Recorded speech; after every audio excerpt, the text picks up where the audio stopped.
My guest today is Katy Theakston, the founder of The Owl and the Apothecary.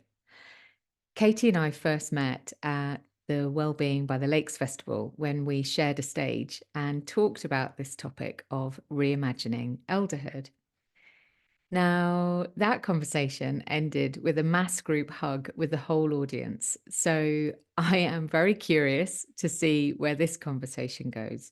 But it also gives an indication of some of the layers of sensitivity and emotion and personal reflection and connection that comes when we start to imagine our future selves and start to imagine this state of being, which, all things going well, we will all reach.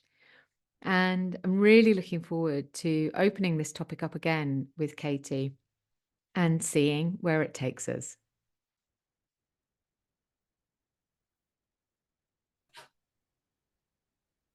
Katy. So we've just obviously just been talking and we're now diving into the conversation, but I do want to welcome you before I lead into what I was going to say. So just, yeah, your official warm and gorgeous welcome here. Thank you. Thank you for having me. Thank you for inviting me into this space that I know is going to be deep and delicious for us, as well as for anyone, the women, the men, folks who Mm. will be tuning into this. So Mm. ready for this moment. Do you know what? It's so interesting, isn't it? Because I think sometimes we have an idea, we sort of barrel toward it, we stick something in the diary, we write an email, and if we're not careful, we then barrel through it. Yes, yes, agreed. And what I feel is that we are really landing, this is a sacred space. I just have this really strong sense of it. So, and unsurprising. Um, but that feels, I really want to honor that, and yeah, and really honor everyone who's listening as well, because this is the collective energy, isn't it? Yes, it really is. And it's such a beautiful time of year, this, as we're coming into the fullness and ripeness of midsummer, although you wouldn't think it with what's happening with the weather at the moment. But there is, it's always such a lovely time to take our cues from what is happening in the natural world. Everything is coming to, it's kind of like fecundity, Mm.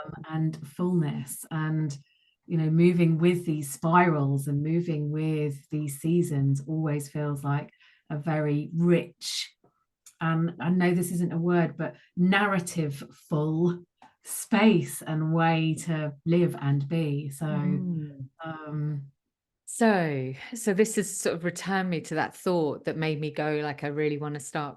I yeah, want to start recording, which is something that you just so beautifully shared.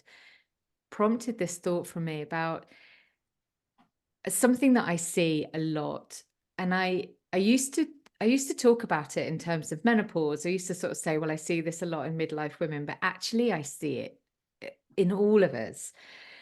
That it's almost like when we were children, maybe in that sort of that age. I think you and I might have spoken about this before. That sort of just kind of pre-teens age. It's like someone gives us a box and says, this is where you put all the things in life that are too painful, too complicated, too time consuming, too disturbing for others, too much. This is where you put all of that, all of those feelings and thoughts and beliefs, everything goes in this box. And then we dutifully keep doing that and keep doing it. And then we carry this box through our lives.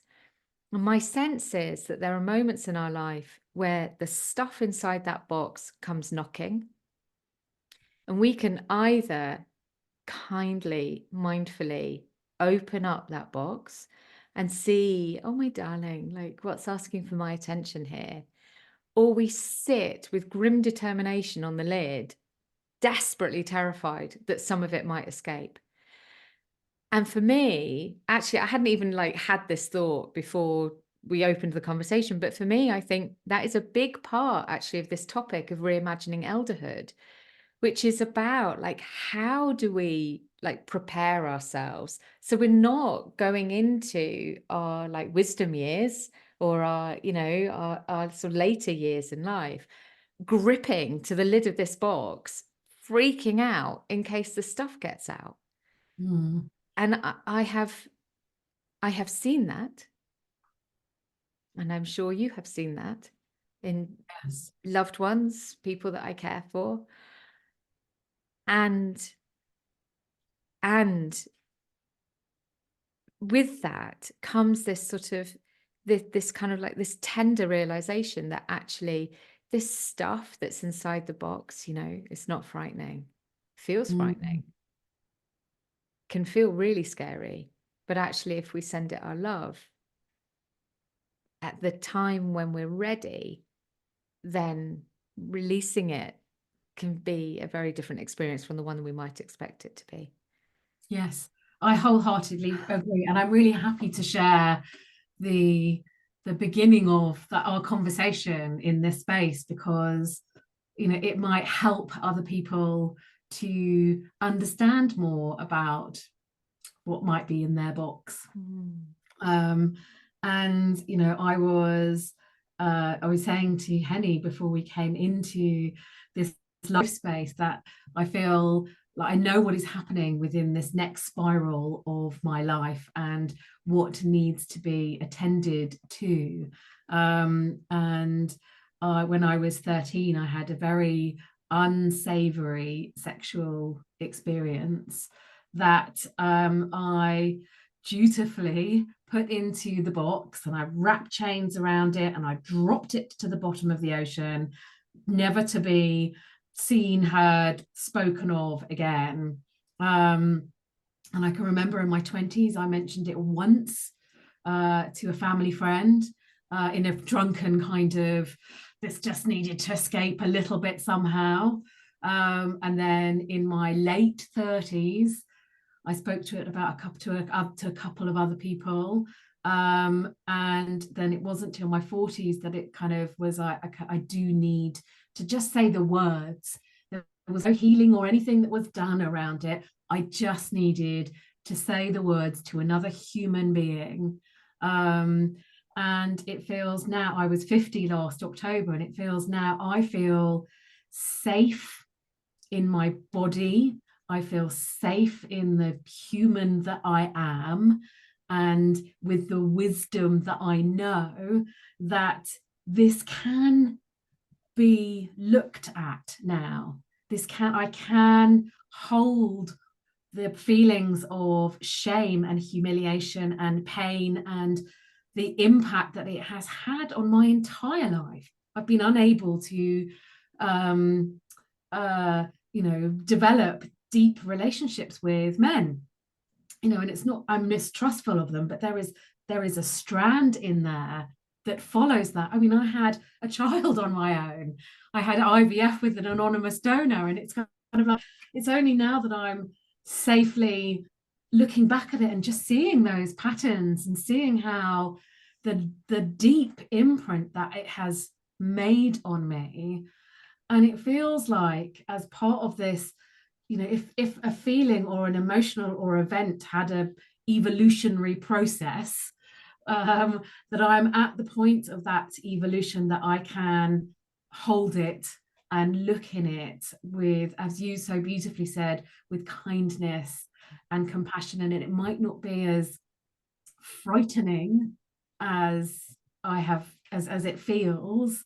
But it's part of this, as I come into this, my midlife, my kind of threshold into elderhood, I don't want to come into it feeling brittle or held in a way that isn't mine, or, and I'm really happy and willing to explore that further for myself, and to lead by example with my experiences that have happened to me, to show these are the slightly edgier, uncomfortable parts, but this is how I know I can move myself through it. Because if we can all have that gift, if we can all have that movement through these things, these thoughts, these feelings, but not to be defined by them, the freedom that comes with that, the levity, the lightness, the softness that can come with that is more beautiful than holding the of it. Yeah. Katy, thank you so much. Thank you so much for sharing that. And I think, gosh, I mean, there's so much in what you said. There's so much self-compassion in what you said. And also the thing that I'm really minded of is kind of allowing that this feels like a time when it feels okay. And sort of, I can't remember if this was before or after I pressed record, but this idea of like not kind of like creating resistance, not sort of pushing hard against something, either telling ourselves I've got to deal with this when we're not ready, or kind of resisting dealing with it when maybe something is opening up that gives us a portal, an opportunity to step into having a slightly different relationship with an experience that we've had. So it's kind of like this, I have this sort of sense of like part of this transition, this kind of movement into elderhood is also about really learning how to listen to ourselves. Yes. And trust. Yes. And it also, it feels like, there is that, okay, those first 50 years of, and I can see how I've kind of pushed it away through, abandoning myself with alcohol or drugs or, all of the things, just to kind of like, okay, I just don't, what else can I do over here to not look at that? And it's almost like those first 50 years have been, okay, that was that was hard and painful and edgy and beautiful and all of the chaotic and messy and all of those things. But how can I take that and turn that into wisdom?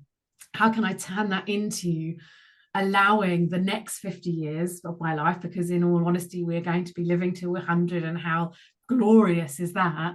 How can I then live through that with more softness, more receivingness, more connection with my actual true self and with other humans, and a man with a big smile and a hairy chest, all of those things. And I really want to consciously create that. I really want to make that happen. Now that I feel, oh, okay, I can see all of those things for what they are. How can I reweave a story that feels juicy, and a story that feels, I don't know where the word tidal is coming, but I can move with it more freely. There's something I'm loving the imagery that's coming up as well. The man with the big smile and the hairy chest. Yes. We love I'm here for all of that. we love that.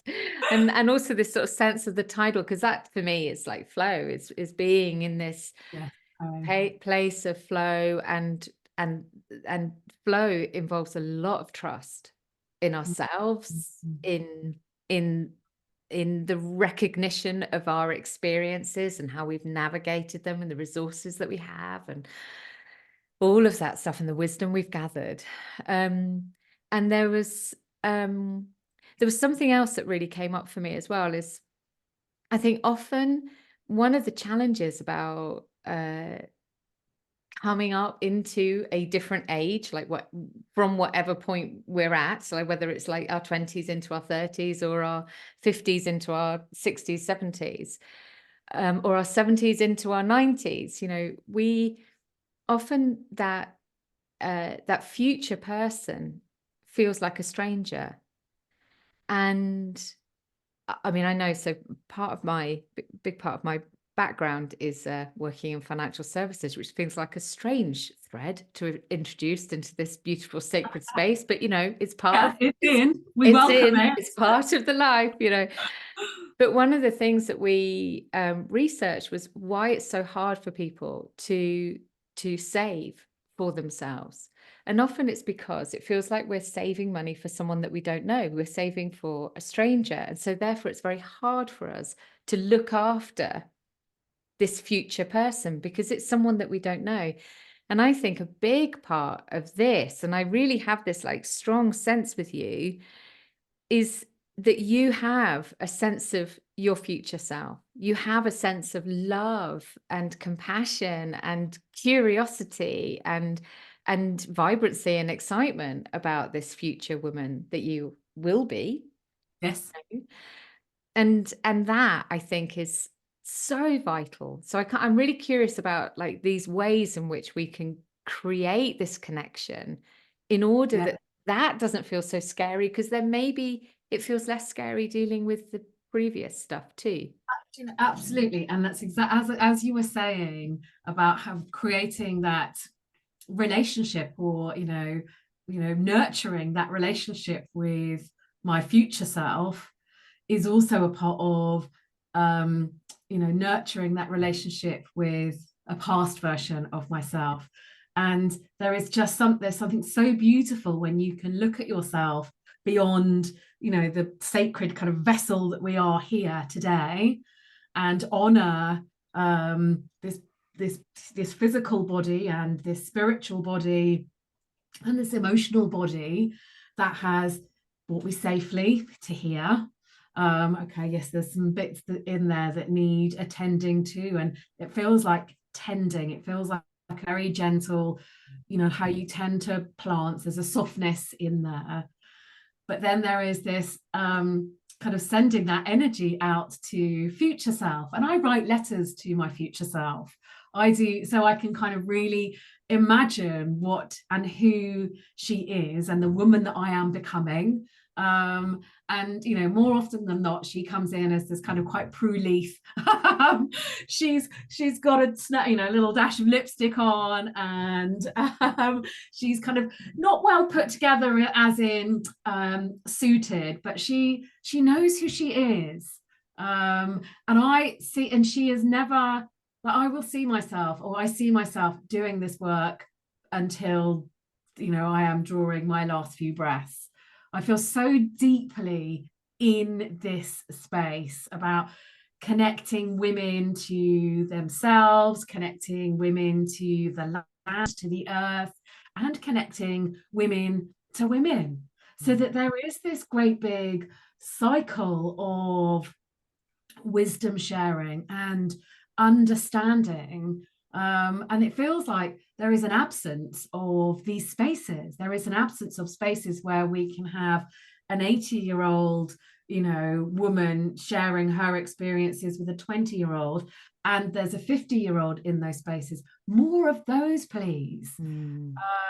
Because that's where this kind of understanding of not just our different phases, as in, okay, well, we're going from, whether you want to look at it as the kind of like maiden, mother, crone archetypes, or, this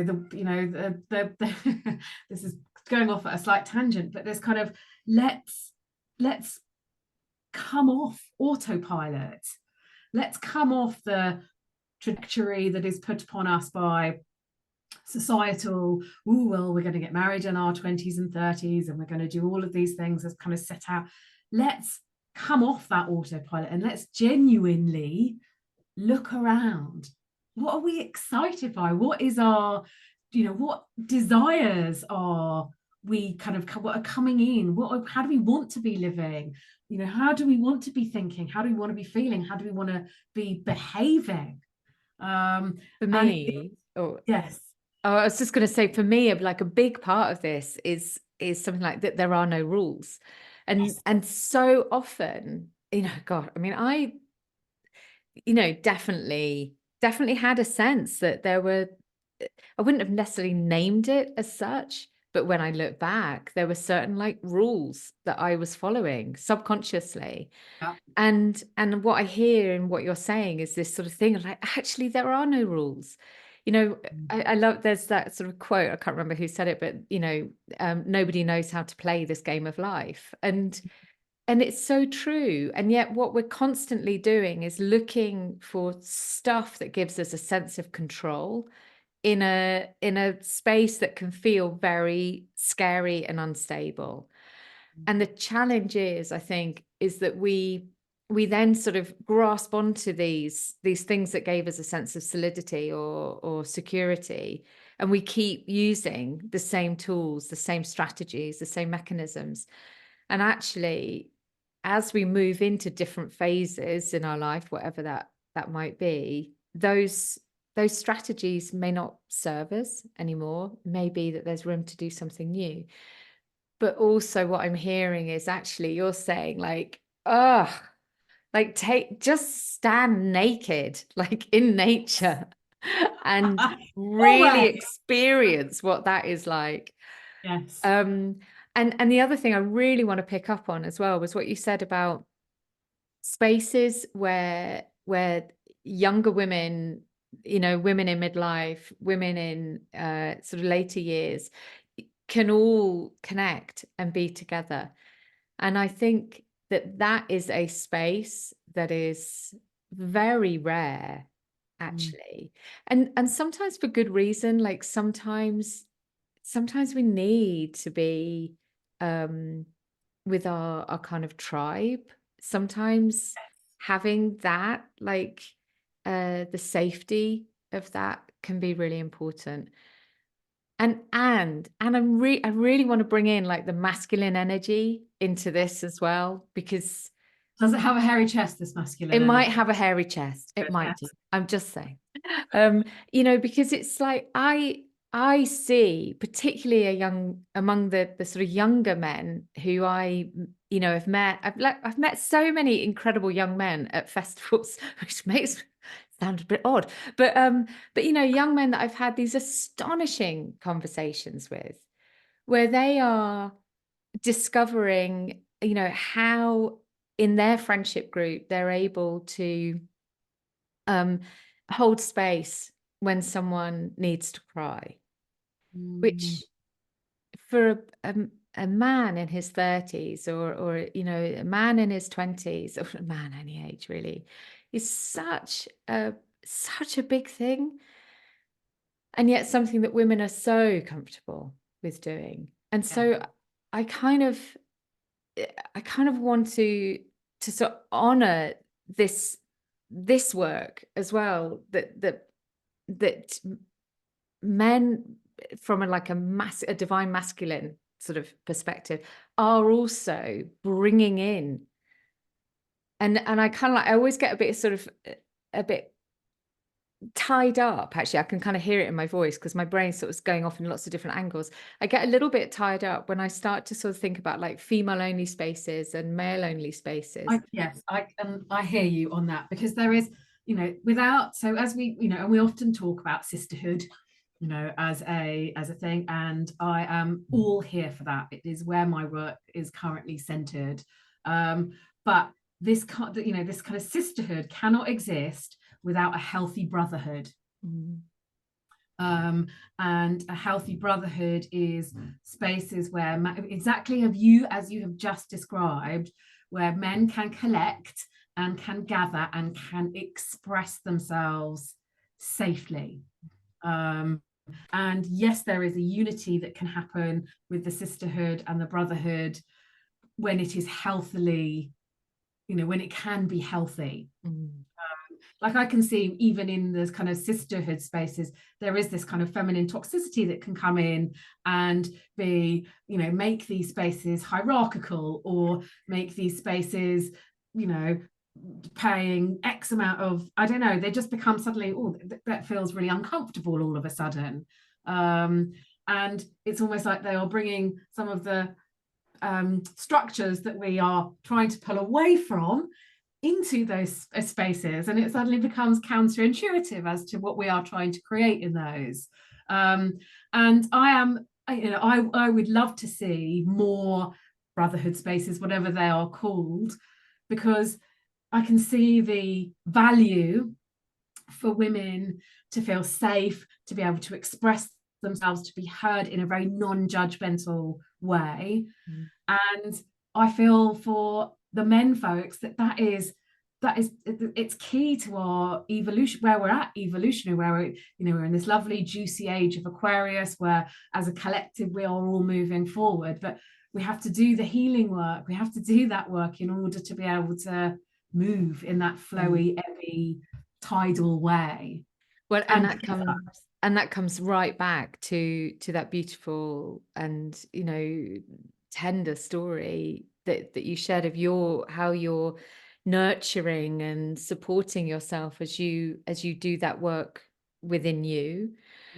And so it's for me, like, so much of this experience of life feels like concentric circles. So I am in the center of my own series of concentric circles, and you are in the center of yours. And those circles will, like pools of water, you sort of drop a stone, and the ripples will meet and merge, and then they'll sort of drift, and then they'll merge with somebody else. And that for me is like a sort of beautiful way of like human connection. But I am always in the center of my own ripples. yes. And this sort of sense that, like, we need to do this work on ourselves in order to be able to have that kind of energetic outflow into the next sort of circle of connection around us, and the next around that, and the next around that. And the challenge is, I think, often when we see that something which has been created with all of the best intent, but is bringing in some of maybe the kind of patriarchal systems, or the sort of more like kind of capitalist kind of like hierarchical, sort of structures, that often what it is that whatever that energy is that's at the center of it hasn't yet done that deep healing, and so is still kind of reaching for something which feels known. Yes, the familiar. And that speaks again to there are no rules, because of course, like, when we're reaching for the familiar, it's like, well, I know that works, but it's like, maybe there's another way. Like, yes. And does it work? And does it work? And who's it working for? And just to your point about this kind of us being at our own centers of our beautiful pools, which sound glorious if we can be naked in them, is this and everyone talks about doing the work, the healing work, and I don't want that to sound like, I don't want to be dismissive of it, but also I don't want it to sound like it is a hard thing. Yeah. Necessary thing. Yes. But and that self in the center will go through these spirals of healing. It's not as though you go, cool, I'm going to sit down and I'm going to heal myself. It doesn't just happen like I've read a book and therefore I'm healed, or I've done a program or a course and therefore I am healed. Each spiral that we go through, something else will either kind of come up out of the shadow and go, hi, it's me this time. And you're like, okay, well, you're welcome, come on in. Yeah. And then the next spiral will be something else. And it feels like it's a life's work, a life's project, a life. I don't mean you haven't got some good words for it, but it is this ever evolving, ever expanding, ever, and it always feels like it's heading more and more and more towards love. Absolutely. And Katy, I think it's so interesting, these sort of themes, none of which were the things that we thought we were going to be weaving in, but this theme of, like, this box, I call it the real Pandora's box. And what I'm sort of just listening to you there, it's this kind of very gentle, very tender, very mindful, sort of allowing of, like, well, what is coming up here? What is asking for my attention? And rather than shutting the lid, going, okay, my darling, you are welcome here. The whole of me is welcome here, and you are part of me. And that work continues for the rest of our life. It's not that, if you've done the work in your 20s, you've got an empty box in your 30s, and that's it. You're completely sorted because, you know, hands up, anyone who's listening, and, you know, you and I, like, have you ever had that feeling of like, oh, well, that's dealt with. Here is done. And then only to find out that no, it is not done. But the work that you did on it has served you well, because now it means you can do the next bit. Yes. And that this work carries on all through our life. One of the things I was thinking about aging was that I want to keep doing this work. This work that I do with people, this work with, you know, in a kind of like a small W, like I want to keep doing this work because I find it so enriching, so rewarding, so enlivening. And I want to keep doing this work with the capital W because I find it so enriching, so rewarding, so enlivening. They are utterly intertwined. But my sense is that we can have this idea that sort of elderhood or being older is a time of diminishing, that people should diminish, they should get quieter, they should not make such a fuss about stuff. This bizarre kind of cultural, and I know it is not every culture, but like cultural story of diminishment. But we're all going to get older with any luck. We'll all get older. And so why on earth would we be actively creating a society, a culture, an experience that means that just as we're like coming up into like the experience of like fullness, we go, oh no, okay, right, now it's time to like shut it down and stop growing. Get the beige outfits out. Yeah. And kind of like whimper away into the background. But I can't imagine anybody wakes up and thinks that's what I want. And yet it can, I think those kind of like pressures can be very, very strong. But do you think that might be that we are not creating the spaces or the right spaces? We've created these kind of like, okay, so we come out of school, we go into university if we can afford it these days, we go into a job, we go into buying a house and parenthood. There's all these little milestones that we kind of go through, or gateways, whatever you want to call them. And then it's just met with the falling off a cliff. Whereas how about we turned that on its head and we created this, and it's, in my world, it is colorful. It is the anti-beige. We create these spaces where, humans, within our society, the elders are respected and they are revered and their voice has value for the rest of the community. And I'm not in a kind of like old school hall with a cup of tea and an old biscuit kind of way, but we're really integrating it more fully and more vibrantly into the everyday. Yeah. And the thing is, my sense is, listening to that, is that becomes even more possible when we have a sense of ourself as an elder. Yes.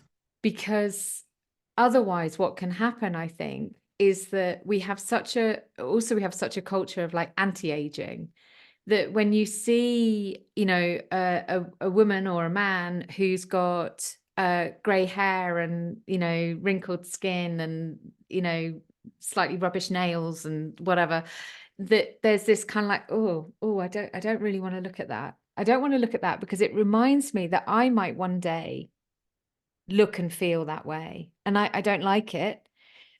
And so when we are able to look toward that version of ourselves with love, I think it becomes more possible for us to look towards people who are in that place with love. Yes. And the people who are doing it with ease and with grace, and That's it is nice. not kind of, the versions, the Botox, all of the things that are kind of, people are holding on to a younger version of themselves. Whereas it feels like we need to see more role models of men and women who are gracefully and at ease with their bodies and at ease with the world around them.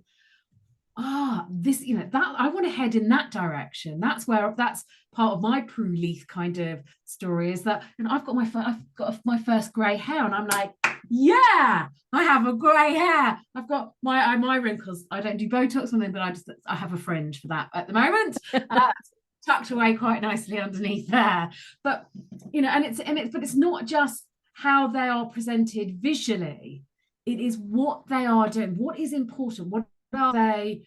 It's not what they're fighting for, but how are they injecting themselves and their knowledge and their wisdom into the community around them? Yeah. More often than not, they are people who have, they have gathered some wealth.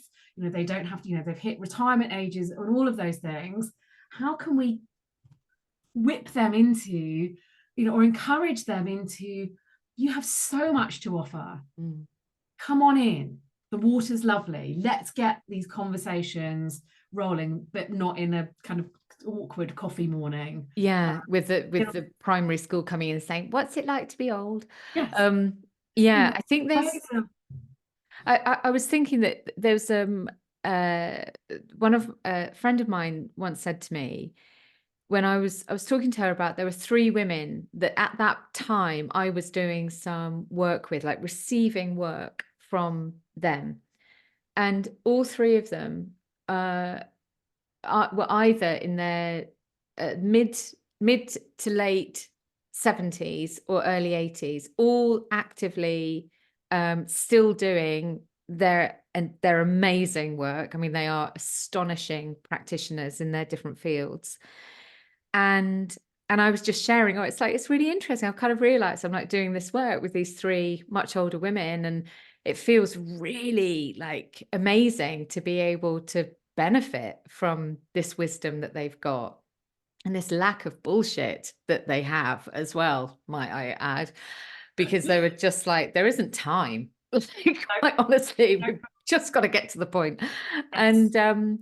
And this friend said, there was this kind of big pause, and she just said, I don't know if I've got any older women in my life apart from my mum.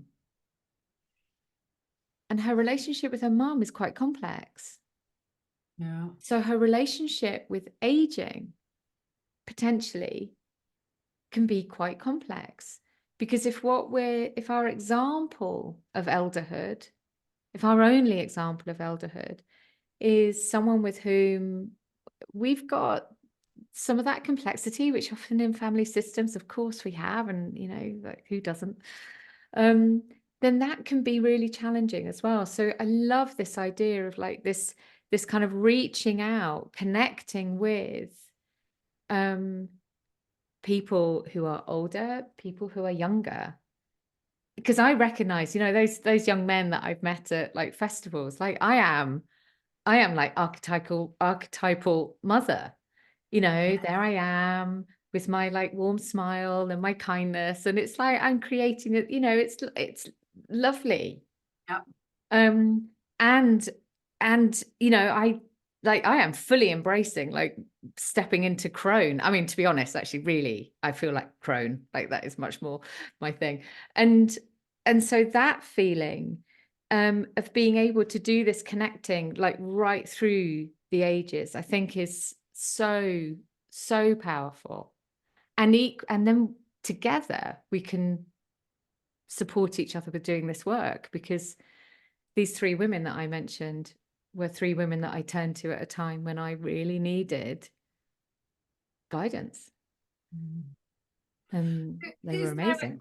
Are we putting out to the 4 directions, and are we putting out to under the mycelium networks in the earth? There is a call now to the women who are on a, who are consciously on a journey of discovery and of healing and of wisdom seeking. Are we putting out a message to them to say it is time to within however you want to do it, to start creating these spaces, to be opening yourself up to the wonderful women who are coming up through the AG ranks, to kind of go, okay, well, why don't we be doing this? Because I see very clearly that's you and me. As we evolve through this, we see this. We see how we can send back kindness and tenderness to our younger selves. We can see how we can send forward those pathways and those spider webby ways of, okay, well, this is how I see myself in my future. How can we move that energy? How can we create those spaces so that we are all benefiting from our elders as a collective? Is that something that needs to be going in at government level? Is it something that needs to be becoming more grassrootsy, but not in the village hall and a biscuit way? What's the new way of doing that? I think there's also something there as well, Katie, about also like taking a moment to see, is this already happening in some way? Because often, like when I'm working with someone who's seeking to create a particular change, often what becomes extraordinarily clear very, very quickly, I say often, I mean pretty much always, is that change has been subconsciously at work. Like some part of them has been doing that work before even the idea of making the change has come out of their mouth. Yeah. Like they've been doing that work. And you mentioned about mycelium networks. I was kind of like, I had this sort of sense of like, this, it could be quite interesting, because I was just like scanning through my own experience and thinking, am I doing this? Am I, without realizing, by connecting with these young people at festivals, by working with these older women, by reaching out, having this conversation with you, like having the conversation at Wellbeing by the Lakes on the stage. Exactly. And those words that were coming out of women around, well, what does this mean to you? And the excitement, the big yay we got at the end from that woman. It's just like, okay, yeah, so we are. But it almost feels like, okay, how can we? And it can look like so many things as well. When you sort of think about those things we've just said, it can look like so many things. I think that's because part of the challenge, I think, when there's this like, oh God, there's this need, is that we can start to box it in and say, and here's the rule about how it needs to happen, or this is how things happen, and so we need to get all up in our heads about it. But actually, it kind of feels like to honor the nakedness. I really want to talk to you about nakedness in a minute as well, actually. But to honor the nakedness and to be really like, well, how can my interconnectedness with others really build on the value of this honoring of wisdom right the way through the ages? Because we meet some incredibly wise, very young people, don't we? I mean, yes, and see, that's the other thing. I think the wisdom isn't the sole reserve for the elders, although I do always love the idea that as our bleed changes, and I think it's a shamanic thing that's called the wise blood, that when our bleed stops, it's the blood stays within you, and that is the wisdom staying within you. But I have, like you have said, I have met women, men who are young and full of a wisdom beyond their age. And that sounds like a really kind of like cliched and something that's like an older person would say to me, oh, haven't you grown? Aren't you wise beyond your years? But there is a truism in there too. Well, maybe this is the fact that maybe we're even able to have this conversation in our ripe years that we are in because of this shift, because like there is this movement maybe to tap into our innate wisdom rather than shutting it down at an early age and stuffing that in the box as well, which I definitely think I did. Definitely think I did that. It was really interesting. Just before we came on and started recording, I checked something on Instagram. I'm not addicted, I promise.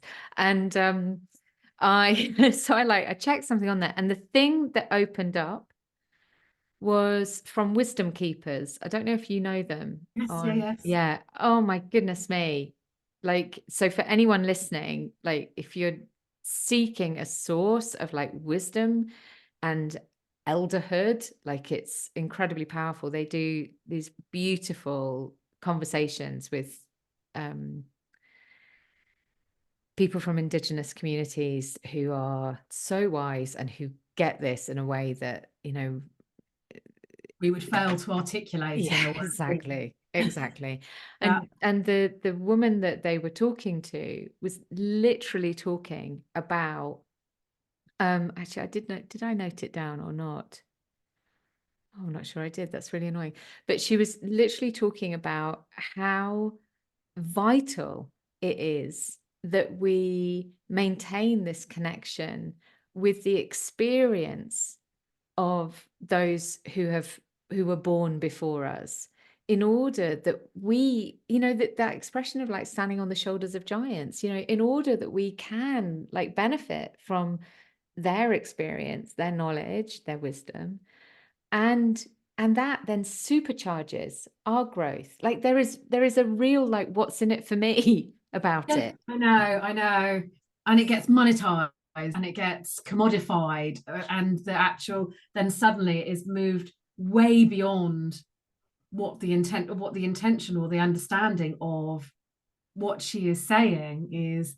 We have to be thankful for everything that has happened before, and they honor it incredibly well in Indigenous communities. Not so much here. Our kind of like our Celtic roots, yes, they do it in the past, but I feel like it is something that we are disconnected from, that we are disassociated from, how the people of this land would have done this work. We kind of, and there is massively a place for us when we talk about kind of, well, how can we tap into more of myself? How can we do this thing? And we talk about meditation, and we talk about mindfulness, and we talk about yoga as ways of doing it, but they are very Eastern practices.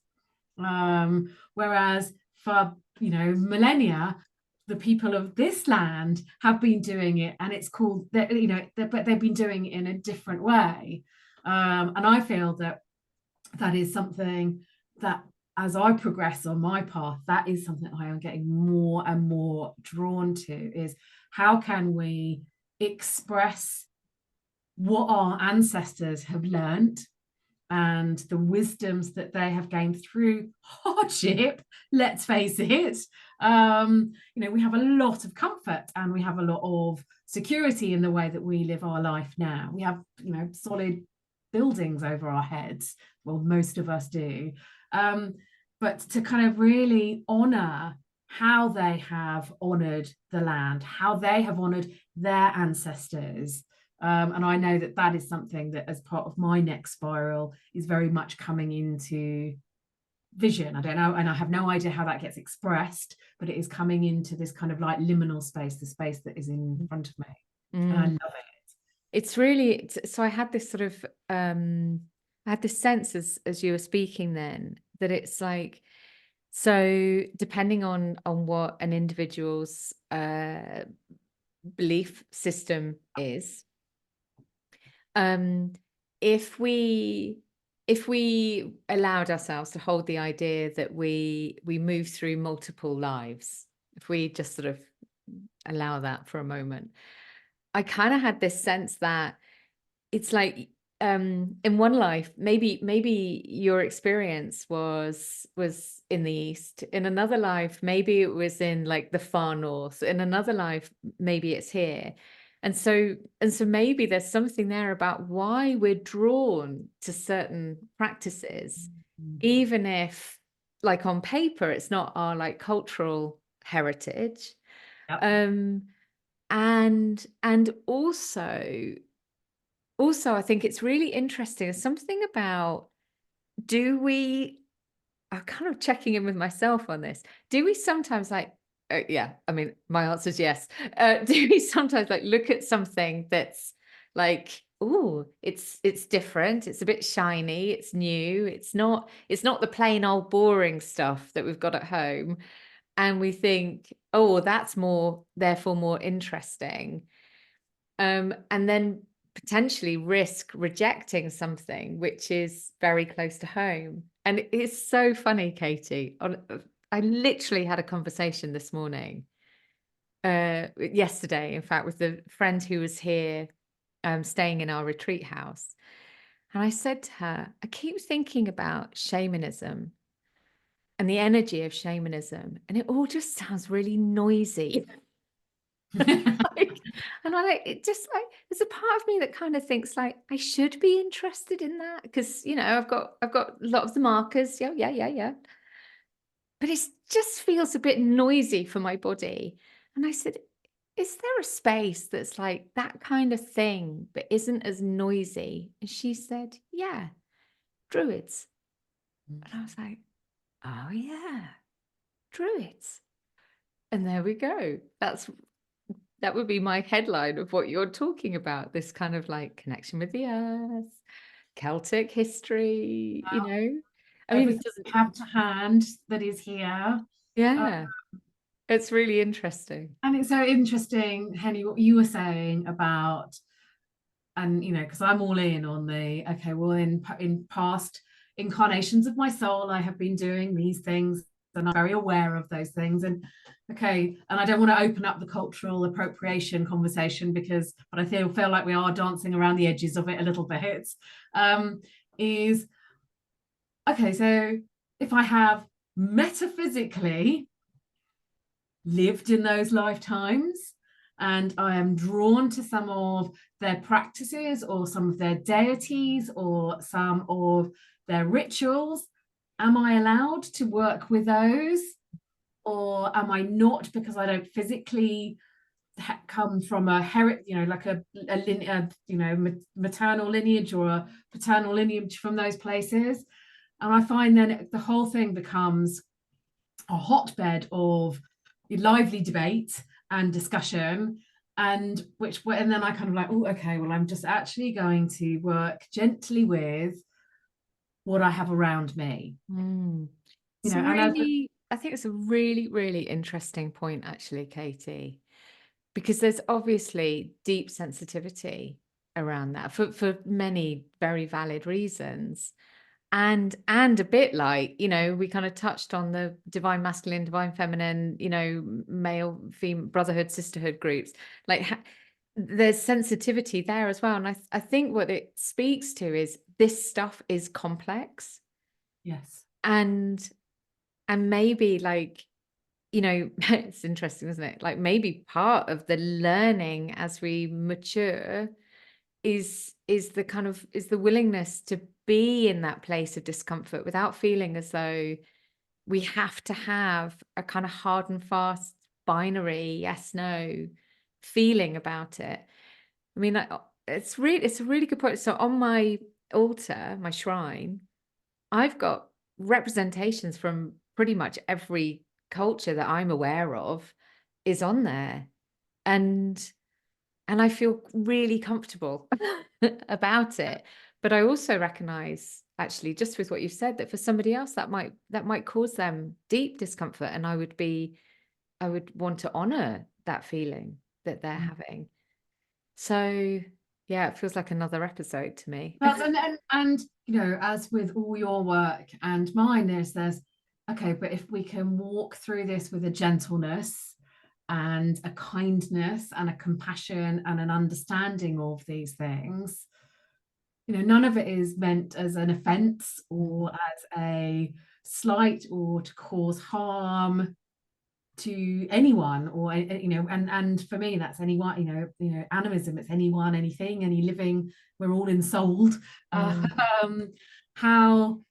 can we gently, and again it comes back to that lovely kind of ebb and flow, that tidal thing, that if we can move through things without a hardness, if we can bring in softness and a willingness to, you know, open our hearts to receive the things that maybe we haven't received, or to receive deeper wisdom or guidance, you know, then that just comes back to a really beautiful way of living and loving and being, with all our communities, with our sisterhoods, with our brotherhoods, you know, with our, you know, sisters and brothers who live further afield. You know, willingness just to be gentle. Yeah. Oh, Katie. I'm really mindful that I said I wanted to talk about getting naked, and now I'm not sure that's like the right, but I still wanted, I still actually, I think it does touch on this, because I'm kind of mindful, sort of, we're kind of drawing to a close on this conversation, but it feels like this sense of gentleness, this sense of willingness to hold ourselves and each other gently, and this willingness to be in the flow, in the ebb and the flow. It also comes down to this acceptance of our physical form. And, you know, as we age, you know, of course our body changes. And one of the things I've been observing is, with you, is that I feel like you are like really in your body. And that is something I'm still working on that. So I am in my body with me.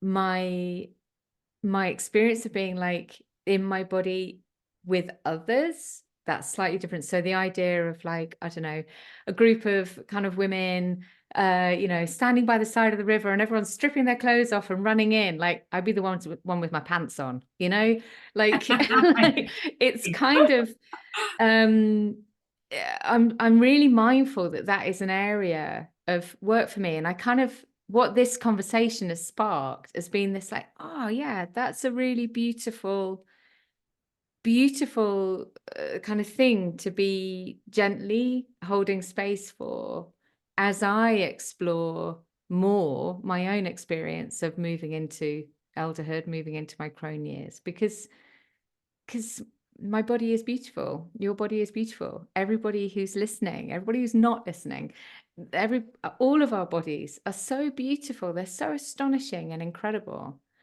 And maybe there's something there about the kind of like the purity, the sort of essence of everything we've been saying, which really is wrapped up in that ability to be with ourselves as we are. There is something about this kind of, you know, our body wraps around all of the things that we have had, you know, it is the vessel. It is holding all our experiences that we've had, whether they've been positive or negative experience. It is holding all our emotions. It is holding all of our dreams and our desires and our purpose and our deep kind of like womby wisdom. Our body holds all of that. And I am a naked person. I have a naked son. I have a, you know, we're a naked household. We are very comfortable with that. And I will ebb and flow with the comfort of my nakedness. Like, I could be one of the women on the beach who will strip down, and I will take my knickers off as well and jump joyfully into the sea. But I can also be at times excruciatingly aware of, okay, well, I am not a live 20-year-old. I am not, you know, all the things that kind of like, and then I'm just like, well, but all of the things that I am, you know, all the things that I hold. And I love that I am as a way of you know, just the kind of like the re-centering, you know, of when the mind starts playing all its kind of like, oh, but you're not slim enough, you're not young enough, you know, all of those things that it will want to come and bring in, that just I am all of these other things. And if you don't want to take off naked, get naked, then you don't have to. Yes, exactly, because there are no rules. Because there are no rules. And being naked is vulnerable. Yeah. In many ways. And also I just sort of had a sense, you know, when you said that feeling of like, you know, there's sort of doubts that come in, like, oh, I'm not a lithe 20-year-old. Well, actually, when I was 20 and I had a beautiful body, I mean, like, it was gorgeous. And obviously I covered it up because I thought I was fat. Yes, and paralyzed with all of the other kind of Paralyzed. insecurities of our And would have 20s. loved watching a 55-year-old woman, which is what I'll be in August, a 55-year-old woman stripping naked and jumping into the water and going, isn't this marvelous? So that is what I'm taking from this. I am going to do that at some point this summer. There we go. I love it. It's going to be beautiful. It. Oh, Katy, I have loved this. Me too.